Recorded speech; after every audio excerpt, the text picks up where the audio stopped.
God is just. That God has three immutable characteristics. He's gracious. He'll give you more positive things than you deserve.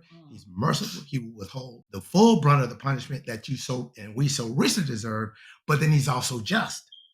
So Saul of Tarsus killed a lot of people and consented to people being killed.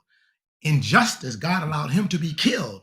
But in God's mercy, he raised him back to life. Okay. And then gave him a thorn in the flesh to keep him from being so arrogant or prideful, because God, when he was dead, God allowed him to go up to the third what?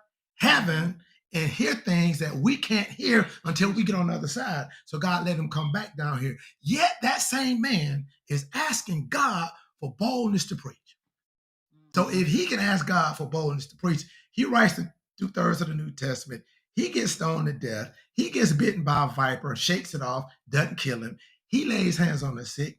The first miracle that God allowed the Apostle Paul to perform is poetic justice. Okay.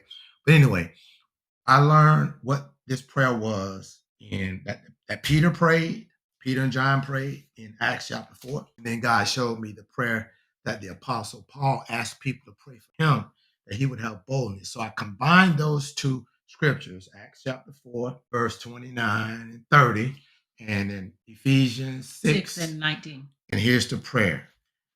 God, I ask that you grant me, Holy Spirit, boldness to speak the gospel of salvation by stretching forth your mighty hand through me to heal, to deliver, to perform signs, wonders, and miracles by and through the name of your holy, your righteous, your only begotten Son, Jesus of Nazareth the Christ. I would say that prayer and I start preaching. And I'm trying to tell you something, ladies and gentlemen. That was some serious preaching after I said that kind of prayer right there. You know, I remember a couple of times I prayed a prayer like that. That prayer exactly verbatim, and revival broke out. And I preached 30, 35, 40 minutes. And then I had to minister for 4 hours. I mean, my wife saw it. My wife was there. 4 hours, laying on the hands, the sick, casting out demons, people giving their life to Christ.